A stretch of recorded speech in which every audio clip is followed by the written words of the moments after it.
Welcome back to the 1% Insight, your podcast for all things B2B tech marketing. Today, I'm delighted to be joined by Micheál McGrath, VP of Marketing and Business Development at VisibleThread. VisibleThread is the company that sells RFP and proposal intelligence software into some of the most demanding B2B buyers in the world. As well as his role at VisibleThread, Micheál is also a part-time lecturer at MTU Cork. Welcome to the podcast, Micheál. Thanks so much, Jack. Delighted to be here. Yeah, it's great. Before we kind of get started, if you'd like to kind of give our listeners some insight into VisibleThread, the work you do, and your role at VisibleThread. Sure, absolutely. So I'm based in Cork. My name is Micheál McGrath, as you said. VisibleThread, we're an RFP software solution for really anyone going after kind of government contracts or commercial contracts. So you can imagine the government puts out a contract to build a road or a medicine or any infrastructure piece, and companies want to bid to win that. They use our software to support the analysis of those bids, but also the writing of those bids. Lots of AI, lots of deterministic software built into that too. Yeah, it's a great role. My role runs the marketing team and also the SDR team, so I have a direct connection with sales. We're an up-and-coming business. We're a small business, but we're working with some of the largest logos in the world, 10 years in the industry, and we're very proud of what we're doing. So I'm delighted to be part of it. And yeah, I'm delighted to be here today as well, a fellow Cork person. I'm based in Middleton. So yeah, it's nice to be on a Cork marketing podcast. Yeah, it's great to see these happening. Brilliant stuff. So running straight into part one, which is looking at combining marketing and sales to win new business, and especially winning new business in highly regulated markets that, yourself and VisibleThread operate within. How do you kind of go about that? Because your role is combining obviously marketing and the business development side of things. So when you're selling into that type of very regulated industries, usually the B2B buying committees and B2B buyers have a lack of trust at the start. They're not as open to maybe receiving marketing material. They're a bit more closed off than maybe other industries. So what does combining marketing and sales actually look like when you're trying to win business in a regulated market? And where do most B2B tech companies get it wrong? $1 million question in a way. It's tough. It can be very difficult because it's a little bit, it varies really. So sometimes we might have a sales cycle that's really quick, and but then sometimes you're selling into a huge organization with hundreds of thousands of employees, like some of our customers like Boeing or Airbus or Verizon. Like there's just, every one of these organizations are different and they have different procurement routes. And our sales team, and really, I suppose what you're suggesting is here as a combined effort, all our kind of external functions need to ride that wave of these different organizations and the way they have different procurements. What that actually means day to day to me, and a lot of people talk about sales and marketing need to be joined at the hip. I suppose I try my best to, it has to even be more than that. Like it has to be almost intertwined. I think the best marketers I've worked with, they know every sales deal inside out as well as the head of sales. And that's something that I try and invoke. I need to know why a deal is progressing, why it's not progressing. And it is, what's difficult about it, there isn't probably a magic formula. Like it's not just the case of every enterprise organization, the route is like this. Every SMB organization, the route is much easier and it's streamlined. It's not as simple as that. The way the buying process is now, people are way more educated coming in, so they know a lot more about your product before they even talk to a sales rep or download a piece of marketing. They're way more in tune on what you're doing. So it's just being aware of all those facts. And I suppose I'm incredibly joined at the hip with our salespeople. And you ask me kind of where are most people going wrong. I think maybe they're only looking at that relationship. They're only looking at marketing and sales because they hate each other and they're just like that. And that's the kind of the common perception. But I think it's also CS and product. So it's those four functions. They need to be joined at the hip, all four. If they're not all working together, you're at nothing. So from a marketer perspective, I need to know the product timelines, what's coming, why we're building it, how we're building it, why it stands out from a CS perspective, why are people leaving? Why are people churning? Why are people loving the product? Why is usage up? Why is usage down? And sales cycles, why are they moving? Why are they not moving? If I'm in control of all of that and I understand all of that, I can inform the marketing team and the marketing strategy so much better. I think it's the siloed approach, probably. I think everyone is trying to conquer this marketing and sales scenario. I try to look a little bit beyond that. In terms of the marketing function, so obviously we're trying to get as many, potential buyers in. We're trying to get, people on demos and increase the chances for sales to, convert and win new business. How do you view in the marketing piece that those early stages in terms of the brand versus demand? So like we hear a lot now these days about, buyers taking longer before they actually get in contact with your sales team. As you mentioned just there, they're a lot more educated. They're on, LLMs, conducting a lot of research. They're creating shortlists of potential vendors. Everything, they have all the information at their fingertips nowadays, and they're forming buying opinions before they even, get in touch with your company. How do you find that marketing piece to try and win that trust early on when maybe you can't see them? They're the invisible buyer, but they're out there, they're out of market, but they will be in market at some stage in the future. How do you find that mix and that challenge of trying to win that trust, but also build that awareness with maybe people that you can't track in your pipeline right away? I think it's a really good question, because it's generally where marketers get frustrated, maybe because they can't get budget for brand and they feel like brand is absolutely needed. And it's also like a lot of marketers enjoy doing the brand side of things, and that's nothing to be ashamed of either. I think there's a lot of interesting things that marketers can do on the brand side, and also under complete control of it. Like, so where I talked about earlier, when you're doing stuff further down the funnel, it's you're in tandem with sales, but you're also in tandem with the procurement cycle of the organization trying to sell to. So you're not as in control. Do a big brand piece.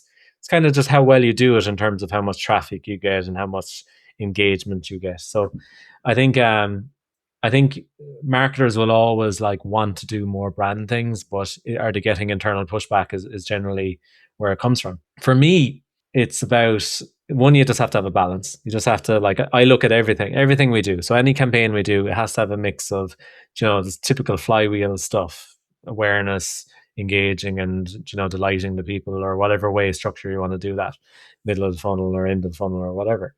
So I just try and always have a bit of a balance. I also try to, incorporate as many internal leaders as possible in the brand stuff, because they're generally want to be involved in it, and when they can see the value of it themselves, like, they're getting the interactions on LinkedIn themselves, like they can really kind of see that. Or if they so I generally do a lot of like interviews with the CEO or interviews with the product team, and that kind of stuff is brand awareness pieces.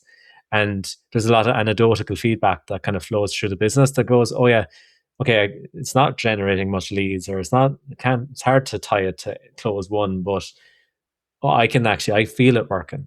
I'm getting the engagements back. And I suppose marketers do need to have like a serious memory as well, because I think 5 years ago back to when someone, commented on something or went to an event that was more brand awareness focused, and it goes closed 5 years later. And I try to bring up those stories as much as I can in like leadership meetings, because it just shows. And I do around, I know we're going to speak about events, ties into events a little bit as well in terms of how you attribute for events and things like that. So I love brand marketing. I think it gets a bad rep sometimes, and I think it's just about how you sell it internally, really. Nice one, yeah. And I think it's definitely is a challenge. Like, a lot of the people listening today will be B2B technology marketers. Sure. Hopefully a few in the sales side as well, or go to market. We've tried to kind of incorporate, started off very much as a marketing podcast, but since then we've tried to bring in more sales and go to market and revenue operations to kind of give a more holistic view of the function that's happening right now. And there's been great insights around that and how they can kind of combine it. And I think it is a challenge, I think, for marketers to, like you mentioned there, in companies that might not see the upfront value, if they don't see the conversions right now of, like, let's say the smaller percentage of your market who are, on the demos, who are closing right now, and it's, you can attribute, your actions to revenue, and you can kind of see the ROI is. I think it's a bit of a difficult one for marketers to showcase that ROI, and not just, for companies who don't maybe take the anecdotal route, but there is truth in it and how it works. How or what channels have you found working well in 2026? It's a mixed bag, obviously, now with AI and buyers doing a lot more research and traffic going down as a result of people not needing to go to particular sites all of the time. They're still really important, but the numbers might be down in the monthly reports. What channels are you finding good channels for winning new business or building that awareness from a marketing perspective, and then also from a sales perspective, if there's any insights you had on sales channels? The downward spiral of traffic and that kind of stuff, I don't really, not buying into that totally. Like, I do think there is a lot businesses can do and marketing teams can do to kind of like win that traffic back. And I think people are learning now with AEO techniques, and people are doing stuff on Reddit, people are doing stuff on YouTube. I think we're getting great value out of that. I personally, yeah, we've had dips. We're not getting traffic from everywhere we used to get traffic, but now I feel like it's actually kind of leveling out a little bit.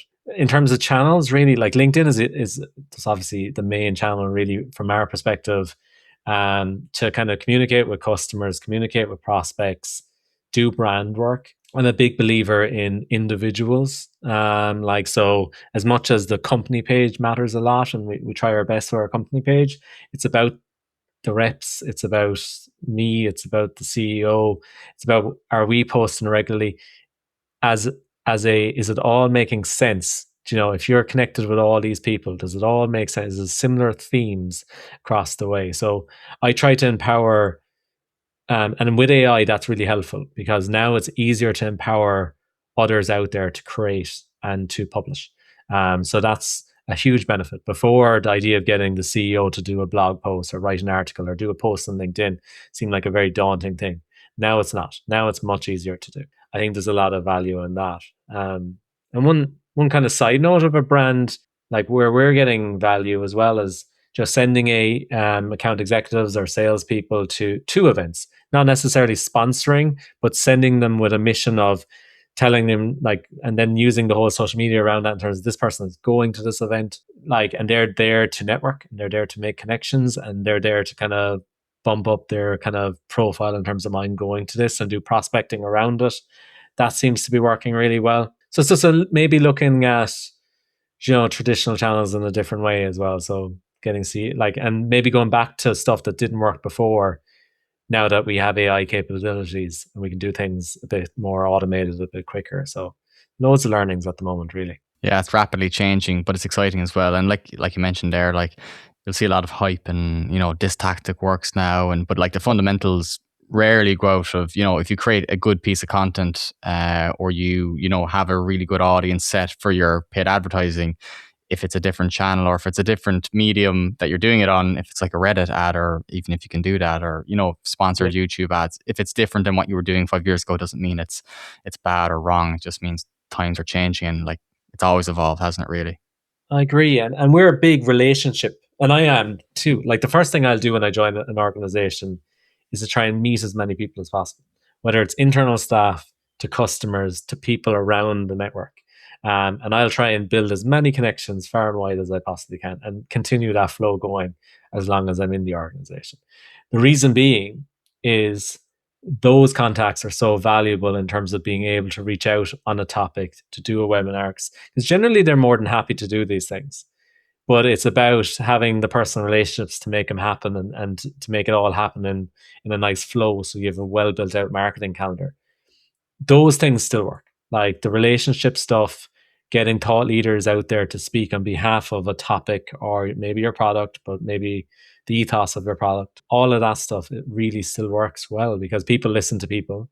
They might not listen to, AI generated blogs or AI generated Twitter comments, or any of this kind of stuff. But the real content, I think people, they see value in that, and they want to hear from their peers. So no matter where I work, it's the human to human kind of stuff generally that's the core, and then you can transcribe it and repurpose it in 100 million ways afterwards. But you need to get that human to human stuff first. 100% agree, and it's like that as well. It's like you can go to AI and get the aggregate of everybody's opinions, mushed into one. And like we speak about marketing, we're trying to position and differentiate, and it's just like a pure contradiction when you go in there and you go to a model that might not be trained on your company or your values or anything like that. It's just the pure open source Claude or ChatGPT, whatever you decide to use, and people go in expecting that it's going to solve all the marketing problems, but it couldn't be further from the truth, really, because you haven't captured, something valuable enough for your audience to say, this company X is, actually providing something new. They have a different experience from maybe an industry that, isn't taken into account in that first prompt. It's something like a lived experience that you bring through. So I'd be on that train of thought as well in terms of unique insights, but using AI to actually, I was speaking about this last week. It's like using AI to enable better conversations, like let it take care of certain work that would have taken a long time to do, but didn't actually impact the conversation, but use it to improve the conversation, or more research that can have a better conversation as a result of what findings you found. So I think it's interesting how you can combine two. And I'm an absolute AI convert. I love what it's doing to marketing, to be honest. The way I would have built teams in the past has completely changed. The way I think about how we should produce a piece of content has completely changed. And even I think there's a wave of things, like certainly on the initial wave of AI, I was like, this is fabulous for creating content and, being able to repurpose, and you can prompt and you can really hone content. You can do loads of things there. Now, I suppose I'm on the wave of agents, and where can I relook at my marketing team, look at areas where this is actually keeping them up at night, or this is actually making them work past 5 o'clock, and can we remove those elements? So like, I don't want everyone working outside of hours to produce great stuff. I want them to be able to do it within their working day. And what is that? What are those tasks that are keeping people up at night? I think we're solving a lot of those problems with agents. Like looking at some of the things, I have to do all the meta tagging myself, or the Yoast plugin stuff. I have to do all that kind of stuff. But maybe an agent can actually generate a lot of that. Or, maybe the way we even put a webinar up on the website, we're now re-looking at things like that and saying, actually, that could be a 2-click scenario rather than, a 30-minute, 40-minute setup scenario. Like, I think that's where AI is, for me anyway. I'm on that kind of curve now of where can we solve agents. Now, I don't believe, I'm not an extremist. I don't think it's going to take over everything. And from a content perspective, I do agree it needs to start with a core human-to-human message. Interview your CEO, interview your customers, start there, interview experts, and then start to repurpose. But if you kind of start with AI stuff, you end up in that slop kind of scenario that everyone talks about. And yeah, we have to avoid that as marketers easily, because it's easy to fall into. It is definitely, and it's the whole kind of the old kind of age saying. It's like, good data in, good result, bad data in, bad result. And it's the same thing across every layer of AI. It's like we all have the same AI, it's going to be who can use it better. And it really comes from your own data, whether that be, the intelligence that you is your own, the IP that you have within your company, the insights that no one else knows.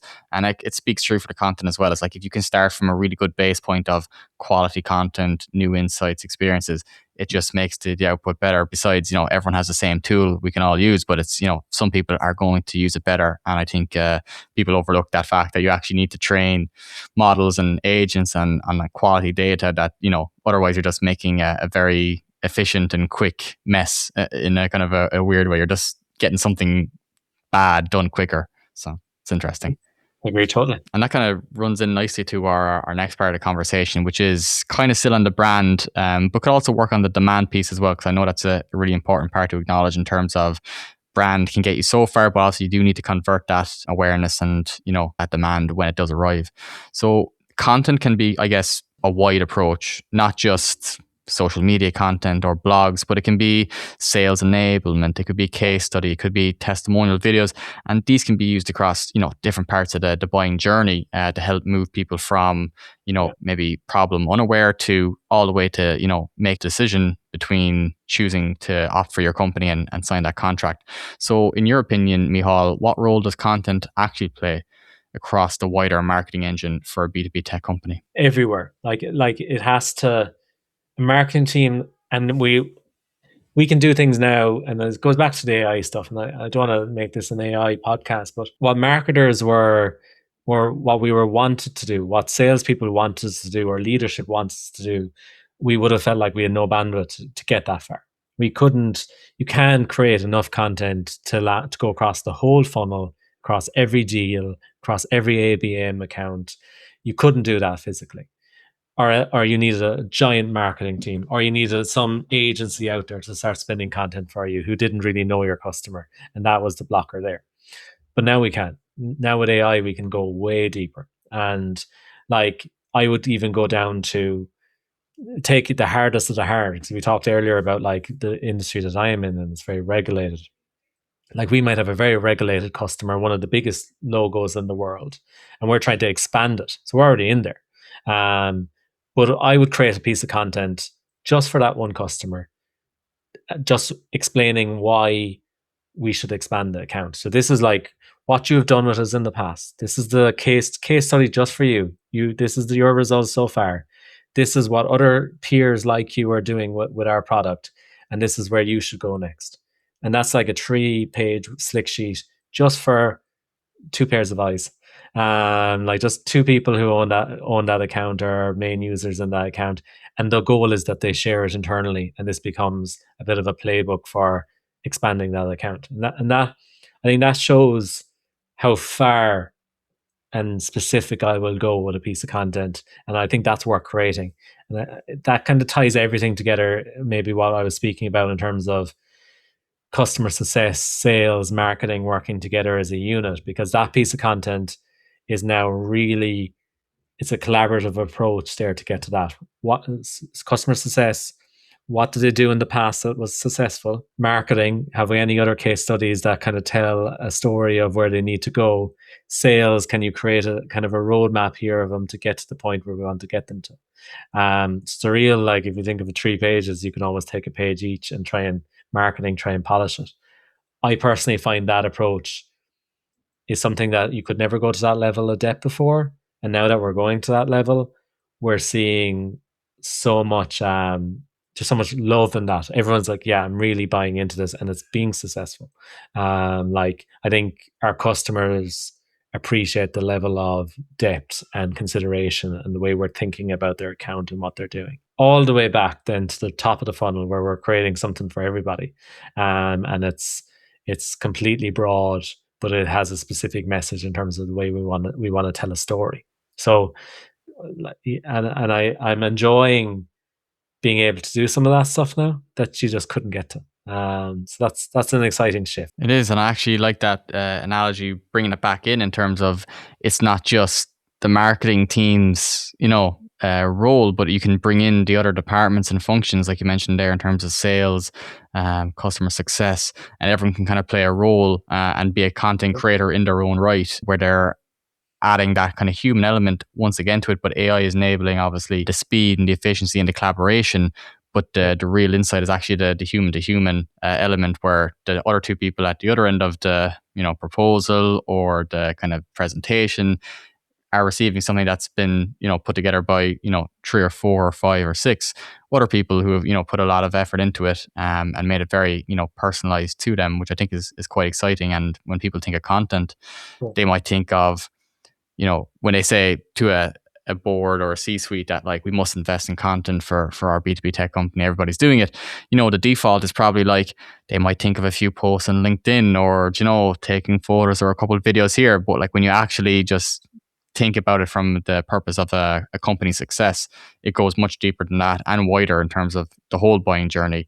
And there's a bit of content that you can kind of create at every step of your buyer's journey with your company? We're doing something really interesting there in terms of like I love starting with something that I love kind of telling the story. If we ended up here with the piece of content in terms of, it was an ebook, or was that 3-pager that went to a specific company, or it was like some big brand awareness piece that we did.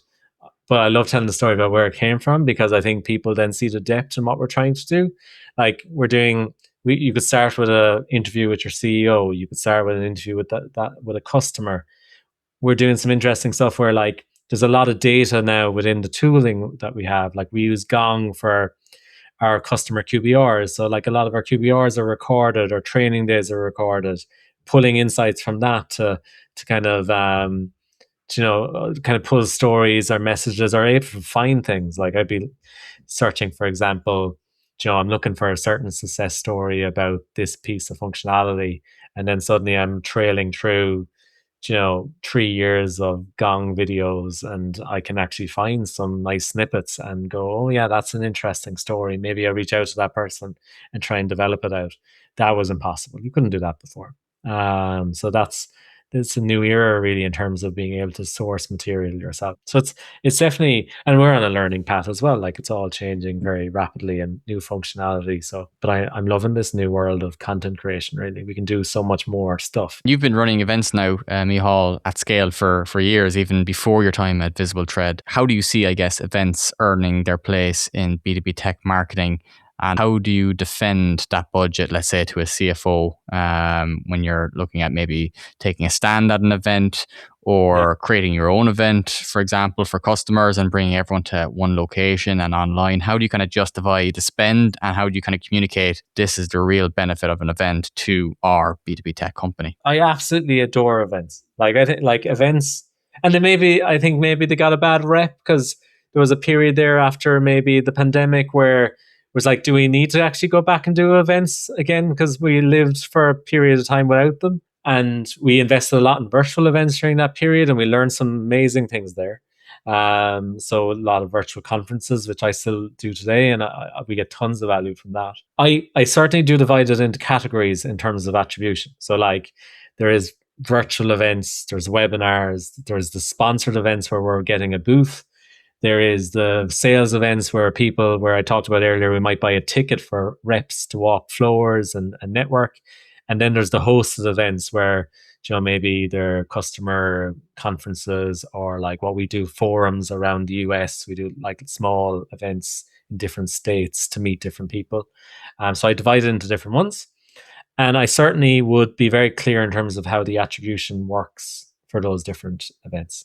For example, the forums, the customer events where we're trying to bring prospects there too, but mainly it's about meeting our customers, talking about expansion, doing product updates. You might have 100 people in the room, you might have 200 people in the room, you might only have 20 people in the room, depending on what state or region we do it in. That is all about nurturing. So what I do, I think it worked well the last couple of years as a tip, would be attributing the expansion that would have come from the logos that were at that event maybe 6 months later.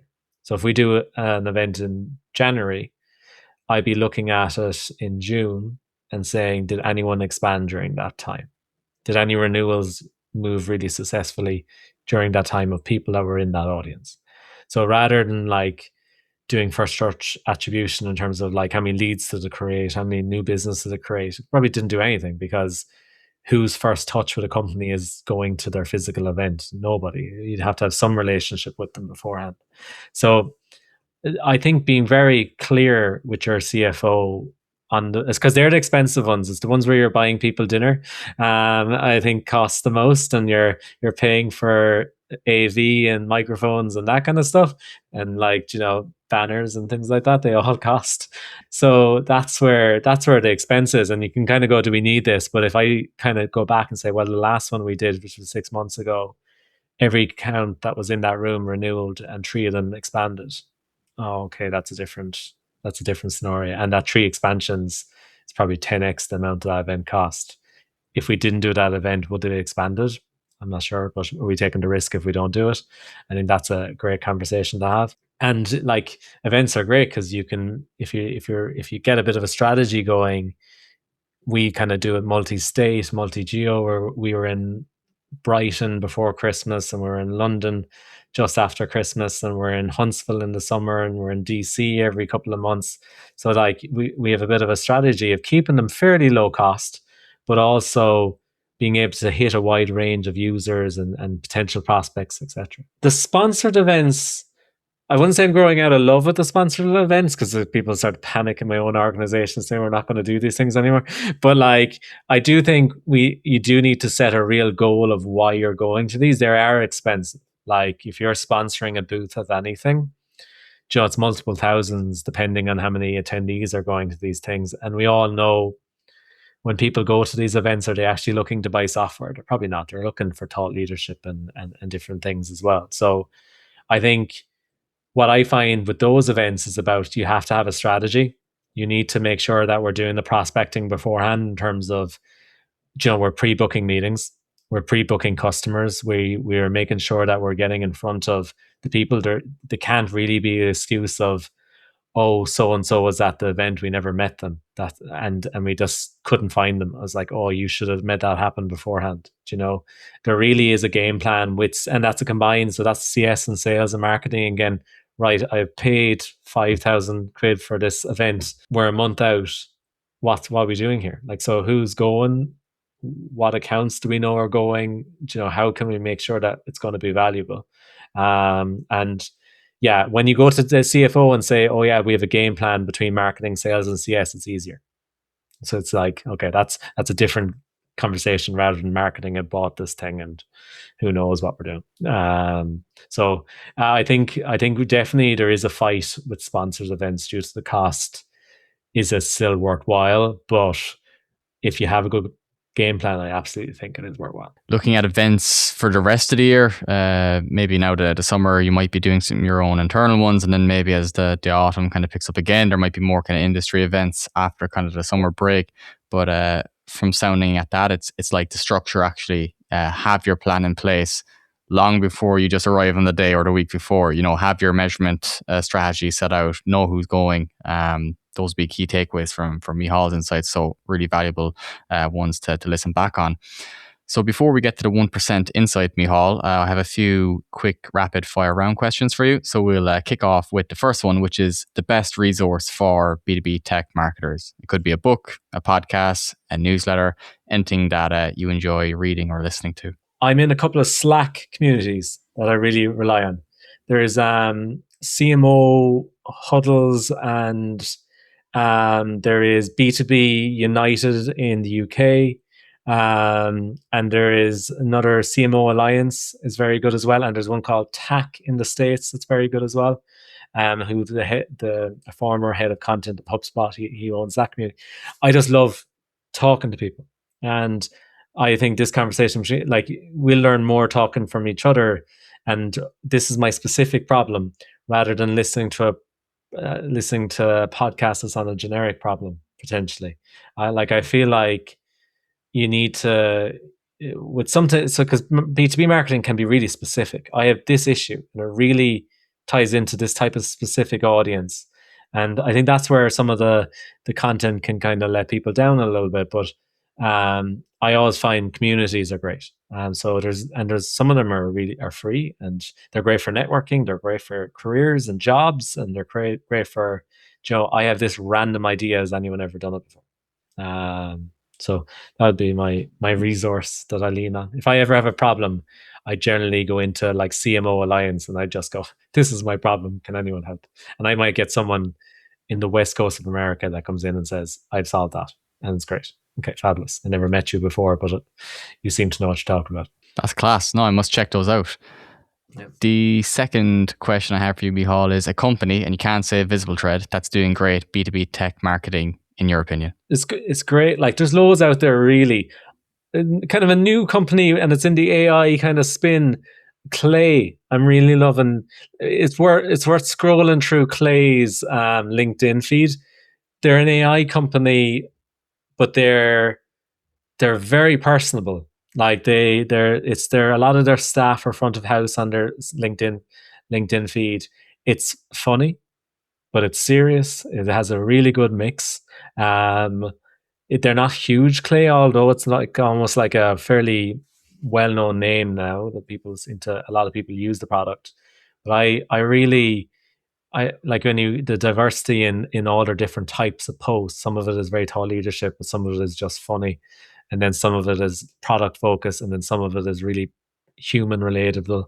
I think they do an excellent job of mixing it up, and yeah, they seem to be good fun over there. If you weren't in marketing, what would you be doing? I don't know. That is I. I wonder, not hurling for Tipperary. I don't think that I would have made that happen. So my background is funny because I originally thought I was going to, all my family are teachers. Maybe that's an Irish thing. Like I think like if you come from a big family in Tipperary, your teachers or nurses is a way to go. I probably would have done that line of teaching, and maybe that's where the MTU stuff has come out of, the lecturing there for sure. But my kind of degree and background was software engineering. Like I'm a very data-minded person. I was going to be a software engineer. If I didn't, I had a startup when I first started my career, and I just loved the more business side of it than actually doing the software. But I was doing both in the startup, and as soon as I got a chance to not build, because I wasn't very good at building, to be honest, hopefully I would have got better. But I think probably either a teacher or a software engineer, if that's possible. This has been brilliant, Micheál. And the last question I have, which is the last part of the 1% insight, which is, what is your 1% insight that you would share with our listeners when it comes to B2B tech marketing or B2B tech sales? I think, like, I am a big ambassador of how teams collaborate. I think it's worth head of marketing, head of sales, head of CS, head of product sitting down once a quarter, once a month, as frequently as you can, to say, are we actually working effectively together? I think, and then trying to like bring that down to the teams. Like I think most problems come from that. Like we're not speaking correctly to our customers. Well, if I was talking to CS a bit more, that would happen. We're not speaking about product enough. Well, maybe if I knew the product better, I'd be better at that. Some of our deals are stalled, and we kind of just, it's a bit of hit and hope right now. Well, maybe I can impact that if I knew what the cycles were and how they started and where they're progressing. There's always a want or ideas from other departments to feed into marketing, but we can be very like closed doors as well. Like often we have to look at our own departments as well and say, like, are we accessible? We're always asking from a marketing perspective, are we willing to take like ideas from other departments? And I have a really good relationship with my colleagues in all the organizations I've had, but like there's always been hurdles to jump over and old practices we had to rip out. And I think it's worth, as regular as you can possibly do it, to sit down with that group and say, and ask the question, are we working well together? Like, or is there something you wish I was doing better to impact it? And how can we like make that come down into the teams? Thank you very much, Micheál. Where can our listeners learn more about yourself and also VisibleThread? So LinkedIn anyway for myself. Like I try to do as much thought leadership content. I had a baby very recently, so that's kind of gone downhill a little bit in terms of my thought leadership content. Congratulations. Thank you very much. That's gone to the wayside a little bit, but it's going to come back soon. So I do a lot of like newsletters and podcasts like this with great people like yourself, and I try to do as much as I possibly can. And VisibleThread, really, it's VisibleThread.com. And we're always hiring in Ireland or the States, and we're always trying to grow the team and improve what we're doing. So yeah, keep an eye on. We're an Irish-based company as well, doing quite well. So that's a exciting part of it. So no, and thank you very much for having me on. It's been great.